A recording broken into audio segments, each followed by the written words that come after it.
Hello and welcome to my usual Tuesday live, and today we're going to be talking about motivation and why it might not be a mindset issue. So many people are, Greg, I've got a mindset issue, I can't stay motivated, and they're wondering why they can't stay motivated. And one of the big reasons is not what you think. Okay, it's often not what you think. So I'm gonna dive into some of the reasons why that could happen so that you don't you don't get stuck with what a lot of people get stuck with. Okay, so before I dive into that, um I just want to first of all remind a few of you. So hey Louise, I have my 30-day kickstart program. It's virtually ready. I've had 5 ladies put their hands up for it. So for the first 10, as it's a newbie program, I'm just going to do it £60. You get the whole month of 4 weeks of my awesome nutrition guidance, all in a program. So it's already in box, ready for you to just dive in. You do the work through the module. You'll get weekly check-ins and all that good stuff as well. Um, all self-contained in a box. So yeah, it's awesome. So if you're interested in that, let me know and I will get you hooked up. Right, ladies, got a question. Who here has suffered with a lack of motivation? Comment me below. Let me know because I think this will be useful. And you know me, I like to have interaction on my lives and have some fun. So if you've ever struggled with motivation, then comment me below. Hey Tasha. So if you've Stacy's here, there's a few here, Lisa's here. Okay, if you've ever struggled with motivation, just comment me. And you know what I'm gonna do? I'm gonna say me because I have, because I'm human. Louisa said yes, she has. Ingrida has in the past. Joe, definitely me. Okay, cool. So, ladies, on a previous live, I've talked about one of the key things about motivation, which is that most people don't have a dream. Okay, you don't have a real excited idea of where you want to be. Okay, and this is why people get stuck because actually, in order for you to get somewhere, you need to have a big goal that excites you and makes you go, yep, I can get out of bed and get to the gym for that. Okay. That is one reason why people struggle with motivation. Okay. Now, let me talk through the problem. What often happens is we get so stuck in this cycle of looking for motivation, right? We spend hours reading motivational quotes. We look at people's befores and afters for motivation. We think about all the things that we used to be able to do when we were slimmer or whatever, and sometimes that can keep us stuck because this is the big thing. Sometimes the reason you're not motivated isn't a mindset issue. Everyone's like, what? It's not a mindset issue? What do you mean it's not a mindset issue? This is crazy. Like, this is something new. So ladies, who's always been told that motivation is always a mindset issue? Who's been told that? Drop a comment, let me know. Just let me know your thoughts. Who's been told that motivation is always a mindset problem? I'm going to blow some minds here. So if you've been told, oh, you're just not motivated enough, or you need to just get more disciplined, um, I've certainly been told that in the past by people, and it's kept me stuck where I am. Um, so who's been told that before? Just drop a heart, let me know, and I'm going to reveal another reason why many of you struggle to actually get in shape. So let's see the comments. Hey, ladies, I'm reading the comments too. So if you've been told it's a motivation issue and you just need to sort it out, and that just keeps people stuck, right? Just hearing, oh, you got me more motivated. Because I firmly believe that everyone has motivation. Like, everyone here is motivated. The fact that you're on this live listening right now means you are already motivated. You're here because you want to change. You want to get information that helps you improve your life, improves your health, improves how you show up with your partner, improve how you show up in your work, right? All of you. And it's really interesting. Yesterday I did a session with another group. So I was brought in as like a guest expert coach on mindset. And it was really interesting because some of the things I'm going to talk about in a second, these ladies didn't know. Okay. Because the world is always mindset, mindset, mindset. And for me, in helping my ladies become the empowered, energetic ladies that they want to be, you can't just always focus on mindset. Okay. So here it is, ladies. One of the reasons why you might think it's mindset and it's not mindset is actually because you struggle to manage your blood sugar. I'll say that again. You struggle to manage your blood sugar. Now, if anyone's here diabetic, they might have an understanding of this. But this is where the biological factors come into play with how you feel. Okay, you can't. What always happens is this: we try and separate the mind from the body when the two talk all the time. Your body and your brain are constantly talking. There's a constant relay up and down. So, Greg, what do you mean by it's my blood sugar? Well, or it's not necessarily just your blood sugar, but it's how you manage it. Okay. So, quick biology lesson: you eat food, it goes into your mouth, you chew it, break it down, goes into the stomach, gets put out into the small intestine, gets into the blood. Then your body will convert this into glucose, right? So what's happening is this, and everyone was like, they thought, oh, everyone thought they were going to get a mindset talk here, didn't they? Everyone thought, yeah, it's all going to be about mindset. Well, here's the thing, ladies. If you can't regulate your blood sugar, so you have all these big spikes in blood sugar, so when you eat, your blood sugar goes up, okay? And then you have big crashes, okay? That can affect the brain and how you feel in your body. Crazy, right? Because most people don't have any understanding about blood sugar. Most people understand things like calories, calories in, calories out, blah, blah, blah. But actually, the food you eat has such a massive part to play in regulating your blood sugar, which is important, right? If your blood sugar goes too high, okay, you're going to be hyperglycemic. You might end up in a coma, etc. If you have crashes, then you become hypoglycemic. Louise says, this makes so much sense. Remind your nutrition is off during acute onset of spinal condition. Could well be, Louise. Like I see so many people, so many ladies with chronic conditions anyway, who have flare-ups when their nutrition is off. So they're feeling all right, and then all of a sudden they start to not eat so well. Guess what? Their condition flares up. They don't feel good. Everything feels awful. Okay. So most people in the country right now are suffering from what we call metabolic conditions. Okay, and I'm not saying just diabetes, but pre-diabetes is on the rise.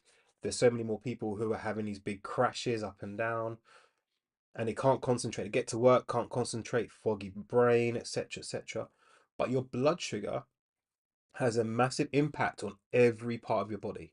It impacts how your hormones work. It impacts how your immune system works. It impacts how your gut biome works, right? Because poor blood sugar management means that certain bacteria doesn't grow in your stomach, right? So if these bacteria don't grow, you can't digest food properly. So therefore, you can't absorb the right nutrients. Therefore, the body and the brain all know that something's going on and something's not right, and you feel crap. Like who here has sat round the table at um at dinner, or Sunday dinner or Christmas dinner, and they've watched everyone eat dinner and then fall asleep afterwards? Who's seen that before? Probably all seen that at some point. Yeah. So what's happening is that people are eating a whole load of food, probably too much food. The body's like, oh my God, there's a whole lot of food that we need to get either into cells, into the liver, into muscles if we can. And then we're struggling to manage it all. Do you know what? Go to sleep. What happens is insulin comes in, bashes your blood sugar down. What happens then? You potentially become hypoglycemic, and then you're like, oh, I want to fall asleep. Okay, while your body deals with what's going on in the background. Okay, so there's studies, ladies, on this stuff that when people can't control their blood sugar, okay, so your blood sugar needs to be in a nice little range. Okay, this is when you get crashes in energy. Okay, brain fog, mood swings. Yeah, and you're thinking, well, I just can't get motivated. Can't get motivated. Well, your brain is the ultimate control of the amount of energy you've got, right? So if we can't control what the brain's doing, then what hope have we got of being motivated to go and exercise or to eat the right foods? So sometimes, ladies, you have to really think about the foods you're consuming. So this is a really big thing. What you eat manifests itself in terms of your energy, your health, right? So sometimes we've got the cart before the horse. Sometimes we're sitting there going, oh, you know what? Really not motivated. But actually, the reason you're not motivated isn't because of a brain thing. And obviously, if you want me to tag you in the kind of mindset stuff, just let me know below and I'll tag you in it if you haven't seen it. It's in this group. What's happening is the way that you eat, the way that you live is actually contributing to your energy and mood going down. So therefore, your motivation disappears. Gone. There's plenty of studies with rats, etc., where they feed them a certain way, certain foods, and their motivation goes down. They can't be able to move. They don't want to exercise. They just get miserable, violent. They stop having babies, etc. Okay, so I really want you to understand that you can't separate the brain and the body. This is the problem with the world today. We try to separate it. Oh, it's all mindset, it's my body. No, the two have to work together. You can't have one without the other. So, Greg, how do I manage blood sugar? Well, very simple. Kinda. First of all, if you're trying to manage blood sugar, then your sleep needs to be on point. I can't stress this enough. Your sleep has to be on point. Like, sleep always gets left to the side because we're so busy trying to do so many other things. Okay. But your sleep has to be on point. Like for me, I use what's called a Whoop. I need to tuck that in. Basically, I use that to help me look at my sleep performance, how I actually sleep in terms of my cycles of sleep, i.e., deep sleep, REM sleep, um, restorative sleep, etc. And it allows me to see how ready I am to train, exercise, look after my clients the next day. Okay, so sleep is probably one of the most underrated things for managing blood sugar. Okay, if you don't sleep properly, then you're going to struggle. Okay, I can't I can't tell you this enough. If you don't sleep properly, you are always going to be struggling to catch up from a blood sugar perspective. Okay, and it's so funny when we get clients to sleep properly, then all of a sudden they find it easier to lose fat. It's crazy, you know. Um, it's just so entwined. Number two, you need a regular time of eating. Okay. What's happened in the world nowadays is that we're always like, oh, I've got a snack, oh, healthy snacks and all the rest of it. Okay. What's actually happening for most of us is what we're doing is, life goes along, spike blood sugar. Okay. Then Shelley from HR comes into the office with cakes. Oh, another little snack. Then we come in again with another snack. Okay. So then all we're doing is just spiking blood sugar all the time. Okay. Now, blood sugar is supposed to go up. I don't want to, I'm not one of these people who's like, oh, don't have any blood sugar spikes.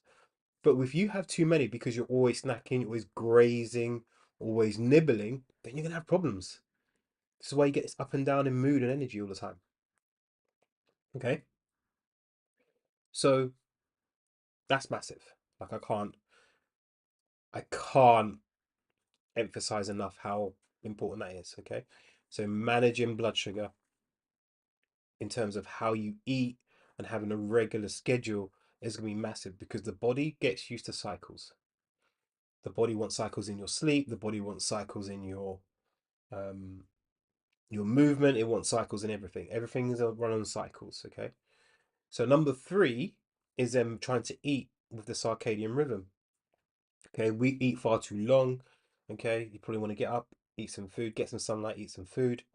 Then before bedtime, you don't want to eat for maybe a couple of hours. Okay, perfect. Again, that's going to help sensitize you to getting your body in a habit, and so your body now goes right. Okay, I'm feeling nice and regular. I know what's going on. I'm not going to get these random blood sugar spikes. Nice and simple. So, ladies, am I making sense here? Hope so. Let's just have a check on comments because I think that's important. So Ingrida said, "Oh yes." So, ladies, just let me know if you've got any questions on this as I'm talking. Let me just check the comments because I think that's. I don't want to miss anyone's comments or any questions. Yeah. So Louise says that she dips around 2 p.m. Stacey says me. Yes. Oh yeah. Yeah, for sure. So, ladies, who here has a regular eating schedule? Like, comment below with your eating schedule. What is yours? So for me, I tend to eat depending on what I've got with clients, etc. I want to eat around 10ish, maybe again about 2:30, and then maybe again about 6:37. That works really nicely for me. But hey, I'm not everyone. Is it frozen? Let me have a look. I can still see mine, Louise, so I don't know what's happened. Let's just see. Hmm. Don't know what's happened there. Okay. So Joe says sometimes she has an eating schedule. So Joe, what does that mean about sometimes I have a eating schedule? Like, what does that mean? Ingrida says, yeah, it's breaking up. That's really weird. I don't know what's going on or why it's breaking up. Mine seems to be fine. Don't know. So here's the thing, ladies, right? What I want you to really think about is, yes, we all have events and stuff in our life. I get that. But the more that you keep trying to change the rhythm of your life, the more disruption you have. So you have to make a choice. Am I going to have some structure and rhythm in my life? Or am I going to keep playing fast and loose and having this up and down business? So, Joe, if I was you, I'd get a hold of myself and say, do you know what? I want to be happy and healthy. That means I can't have too much disruption. Ladies, I'm not saying it's never going to be disruptive, right? It's never going to be, super perfect all the time. Totally get that, right? But what I will say is if you're not got a level of consistency in your eating and your sleeping, you are going to struggle with blood sugar problems, okay? So, ladies, got a question for you. Who wants me to name one of the biggest issues around blood sugar management? Who would like me to tell you the one big thing that could change it? Yeah, you're welcome, Joe. So we've gone through sleep, we've gone through eating a regular pattern. Who wants to hear the next one? Which I think everybody needs to know. Who wants to hear the next one? Who wants to hear the big bad wolf when it comes to managing blood sugar? Um, and before you say it, it's not necessarily carbs. Because I know you're all thinking, oh, it must be carbs. Must be I can't eat bread or something. So Stacey says, yes, please. Yes, please. Okay, cool. Ladies, alcohol. Alcohol has such a massive impact on how we regulate and manage blood sugar. Now, here's the thing, ladies. I'm not saying you have to give up alcohol. For some of you, that might be a thing to consider. However, let me just give you a little bit of the biochemistry about what happens. Alcohol is what we actually call ethanol Ingrida's making monkey faces. Um, so alcohol is what we call ethanol. So it's a sugar, really, when you really break it down. Hey, Joe, I'm going to come on to sugary things in a minute. So alcohol is ethanol, right? So if there is alcohol in your blood, okay, so you have a drink, especially on an empty stomach, yeah, your body will prioritize using alcohol instead of going into your glycogen stores and your fat stores for energy because it's quick, available, ready to go. It's like rocket fuel for the body. Body's like, oh, alcohol. Yeah, let's hoover this up. All right. And then what happens, obviously, the next day, you get the hangover, blood sugar still all over the place because you've hardly used any glucose. You had a big meal out of your friends. Uber Eats is coming. You have a big meal with your friends, and then obviously the next day you're still struggling to manage blood sugar because you've had poor sleep. Because alcohol affects your sleep, ladies. Alcohol, people can't achieve deep sleep when they've had alcohol. This is why you wake up hungry, miserable, tired, and you want a big fry up because now your body's saying, "Look, we need to re-regulate blood sugar. Give me food." You're hungry. Okay, so here's a big thing. So Joe mentioned. Let me just go back to Joe's question. Sugary things. So, ladies, here's the thing. Carbs aren't necessarily bad for managing blood sugar. Um, there's the issue is that lots of people don't have lots of fiber. Ingrida said, "Yeah, I've noticed that." Yeah, the next day you're hungry as hell when you have alcohol. Don't sleep very well. It's not a deep sleep. Then the next morning you're hungry. You want to eat everything. Like you start eating your hand or something. It's crazy.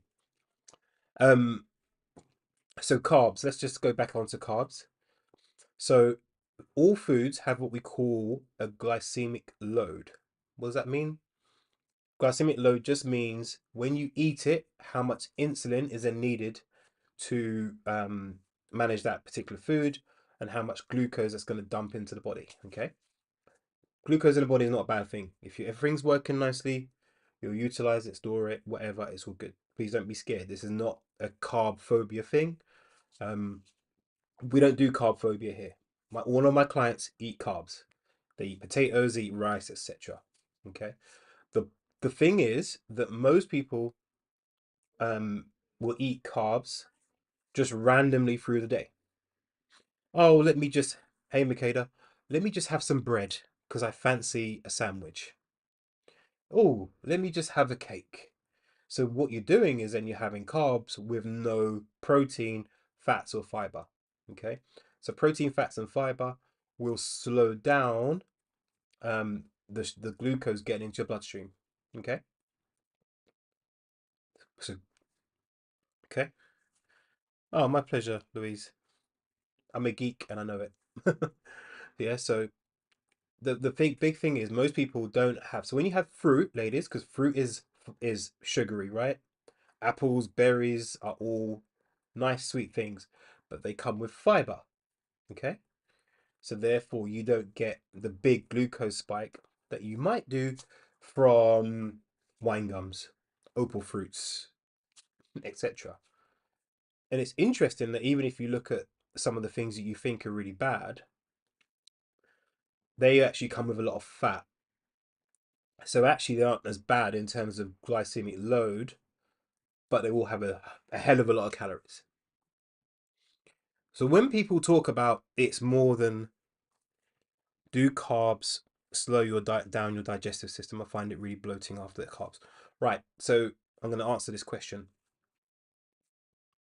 Here's the thing about carbs that most people don't realize. A couple of things. If you bloat after food, for some people, that is just a natural thing. Like you've put food in your stomach, it's gonna get bigger and expand. It's like that's gonna happen. Okay. I think what true bloating is you feel uncomfortable. You might get some acid reflux. You might get some wind, etc. That for me, I need to start crowding out, including the full spectrum if we have carbs. So a portion of protein, not a chip butty. Exactly, Makeda. Not a chip butty. Although chip butties are nice. I haven't had one of them in years.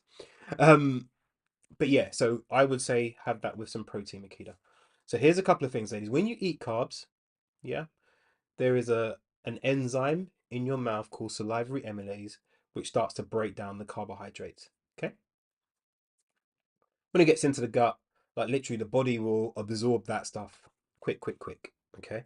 This is why, ladies, for example, if you have a diabetic who crashes their blood sugar, you get them a Mars bar because the Mars bar is really fast digesting, or Lucozade, for example, because it's pure glucose, goes straight through the body, straight into the bloodstream. The body can start using that quite quickly, right? So, what could be happening is a few things after the carbs. One thing that most people don't do, and this is just a general bloating thing, is people don't chew their food. People do not chew their food. Like seriously, it's like down the hatch straight away. Like there's no thought process. It's just like literally in, and they don't even put their fork down. Like no, there's no talking at the table. There's no like stop. Let me consider what's going on. People don't chew their food. So, ladies, if there's one thing I would suggest you do, is try and chew your food each mouthful 15 to 25 times. That one means when it gets into your gut, it's fully broken down into liquid, which means the body can start cutting it up. Okay, and the acid in your stomach can do that. Number two, it might also be that you don't have great stomach acid. Okay, now I'm not going to go into that's a deep situation, but I might have to do that in another live. If you want me to talk about that specifically, just comment acid, and that means I'll remember it for another time. So if you want me to talk about like how the stomach breaks down food and all that stuff on another live, just put acid, and I will make sure that I do this because then when I look back, I'll go, oh yeah, acid. I know what they're talking about. So maybe some people have low um, acid levels in their stomach, so they don't produce a lot of hydrochloric acid. So therefore, you can't break down food. So first step, please digest your food. The next thing, actually, just on the stomach thing, is so many of you are taking, oh, what's that drug? God damn it, I can't remember it. But it's the one that stops acid reflux. So you've been taking a medicine, and I had a client with this actually. Had a client called Caroline who really struggled with um, bloating after certain foods, etc. She'd been to a gastroenterologist, she'd been to all sorts of people to try and sort out this problem. So she came to work with me um, on my old Revolution program as it was then. Yeah, Gaviscon. Yes, omeprazole. That's the one. So Gaviscon, omeprazole is a really bad one. Like, ladies, why would they give you a medicine that's gonna stop you digesting your food? It just doesn't make any sense. Okay. So what we did with Caroline was we got her to start an elimination diet. Okay, so we did a very specific elimination diet. We then started to introduce some foods back into her diet. We also then made sure she chewed her food.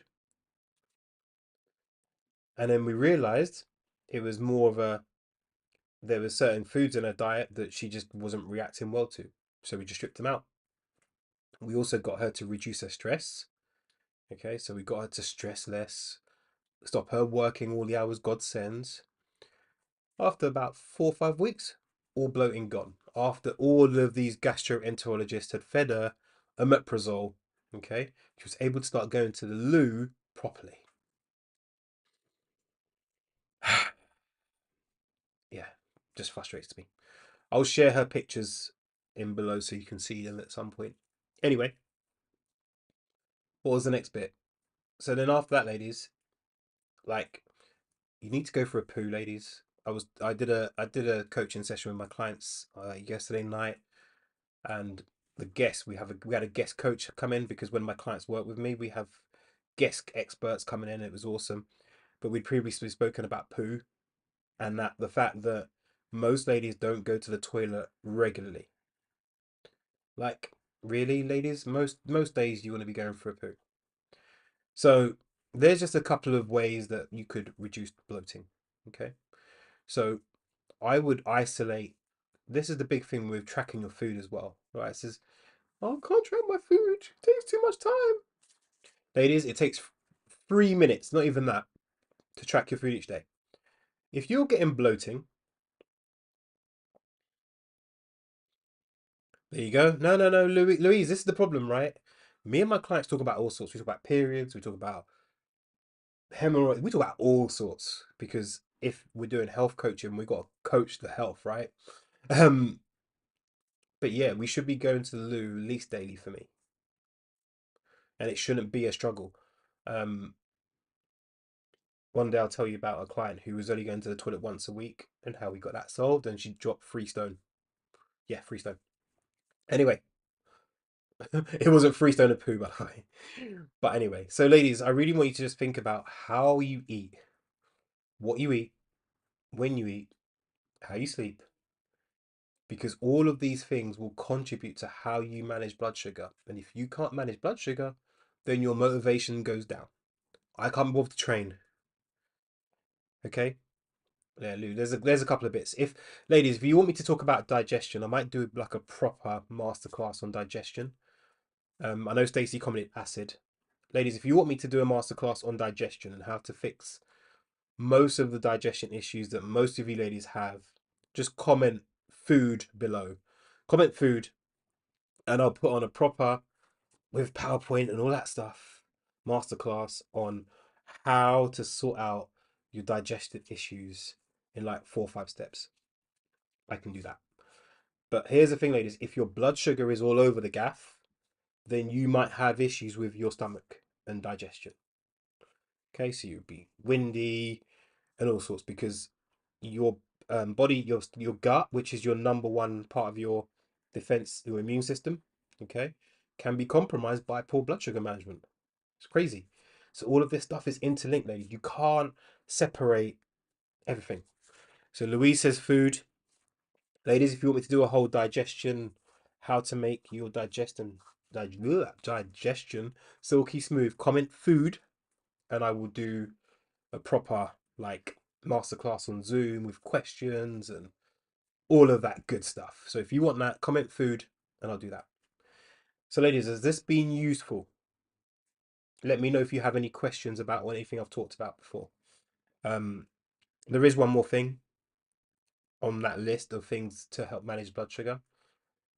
Oh, Joe says food as well. Okay, awesome. So if you want me to do a proper deep dive into digestion and how it works and how to fix most of your digestive problems, obviously, I can't guarantee everything will work in that right instance, but if you follow the steps, you'll probably get some improvement.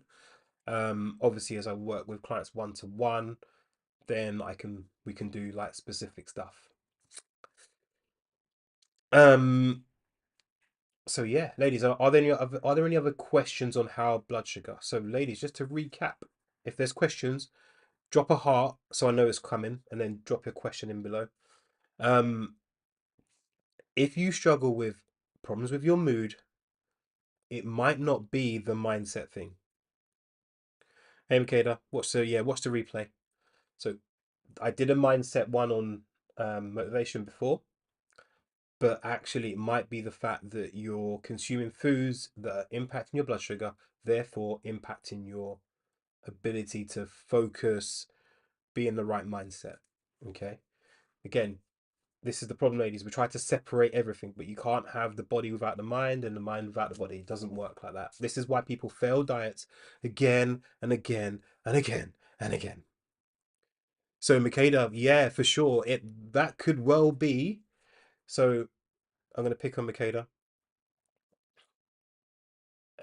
Again, Makeda, you probably missed it at the beginning, but the composition of your plate is probably what's not helping you. So, and I know Makeda's right. Here's the big thing, ladies. I'm going to blow some socks off people. If you have blood sugar management issues, please stop intermittent fasting. There, I said it. Please stop intermittent fasting. Okay. Ah, ladies, and you ladies especially, you are susceptible to higher levels of stress. Just the way you are. I'm sorry, I didn't design you. But I see so many ladies who struggle with mood swings, crashes in energy, etc. And everyone's like, yeah, intermittent fasting because it manages my blood sugar and all the rest of it. But also, what's going on is if you're stopping your food intake in the morning, that is a stress on the body. What? Yeah. Your body likes food at a regular interval. You've gone 16, 20 hours without food, isn't always a good thing for some of you. So, this default thing of intermittent fasting isn't always the best because, look, most of the studies on intermittent fasting will be done in mice, and most of you aren't mice. Okay. So, number one. So, if I have a client, and I've had many clients come to me and say, Greg, I intermittent fast. Exactly, Louise, it impacts your mood. And you wonder why you walk into work like a zombie because you have problems getting blood sugar back out into the system and getting it working again. So it is like, I really want to just stress that fasting isn't always the perfect way for everything. You are ladies, you are not rats and mice. So there are many ladies who, do you know what I do? I get them to start eating in a regular eating pattern. We start eating breakfast again. Okay, we have a protein led, a little bit of fats breakfast. Okay. And then we look at how their energy goes through the day. You generally find once they've had some food, 12 o'clock, they're flying. They're like, yeah, I've got energy. I feel good. Okay. And then they realize that intermittent fasting was just not very good for them. I'm not saying it's perfect for everybody. Again, what I do is individualized. It's different for different people, but most women who struggle with keep trying to stay on with keep their weight down, and this is a really big one, ladies. What happens is because you fasted so long, you're ravenous. So by 12 o'clock, you're starving.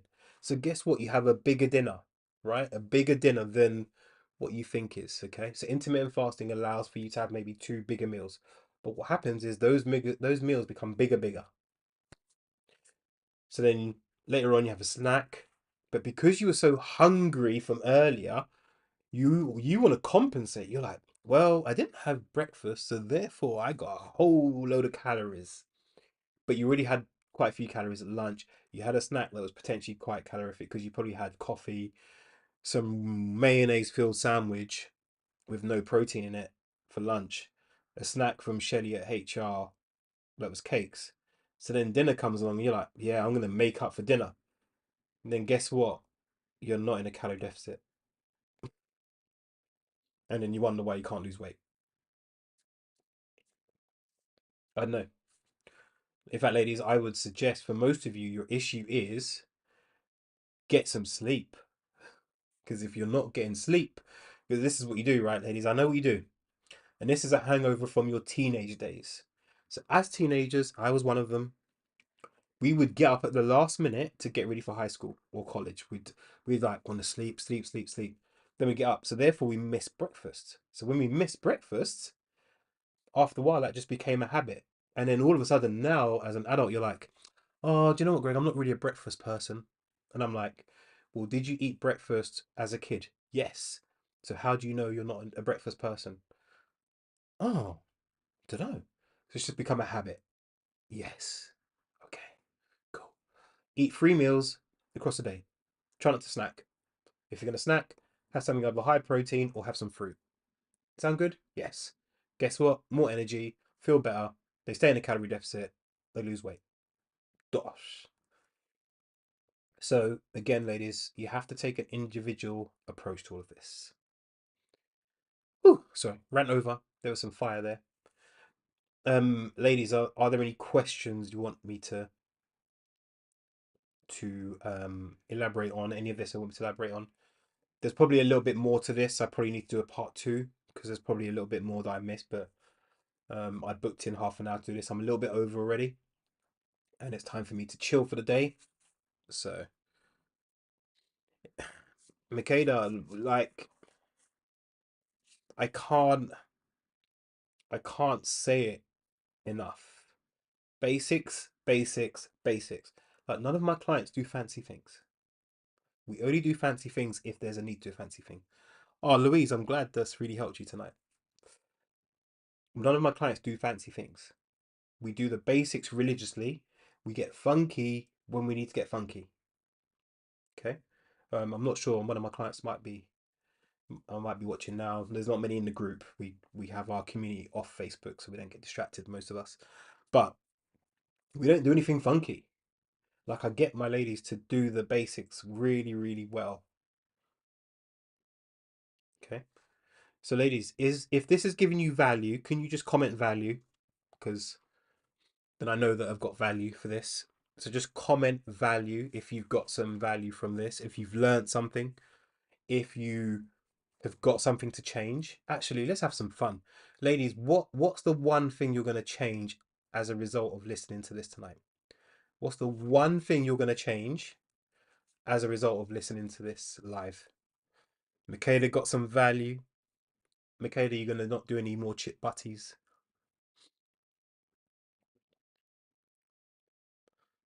Oh, my pleasure, Ingrida. So, ladies, what's the one takeaway you're gonna go away with after this? What's the one thing that you've heard today you're gonna go, I'm gonna implement that? What's the one thing? Comment below. Come on. Yeah, crowd up my food. So that, Makeda, does that mean more vegetables? Yes, I think, look, ladies, vegetables and protein are your friend. Like you can't go wrong with it. Um, yeah, we all need protein and vegetables. Like we can actually survive very well without carbs. Carbs aren't actually an essential nutrient. Ingredients, cut on alcohol. Makeda, more protein. Yes. Um, yeah, awesome. Okay, ladies, I'm going to enjoy my evening now because I've expended some awesome energy climbing today and helping my clients do awesome things. So I'm going to retire now. Stacey, more protein. Yes, Louise, chew my food and research omeprazole the impacts it's taken. As it could, like, if ladies, if you can't digest food and you can't assimilate it, so you can't absorb it, then you're going to struggle. Okay, you can do all the fancy things you need. You can fast. You can do all this other sexy stuff. Ain't gonna do nothing unless we get all these basics in. Basics, basics, basics.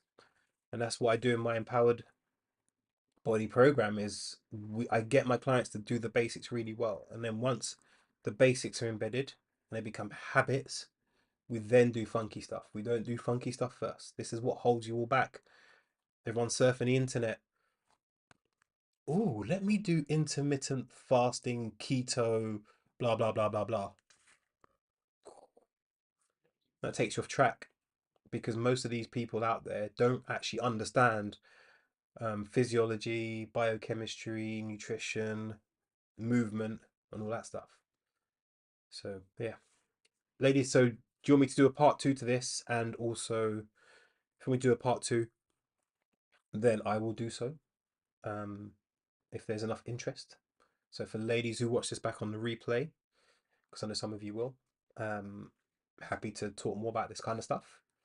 So listen, ladies, just remember, body, mind, you can't separate the two.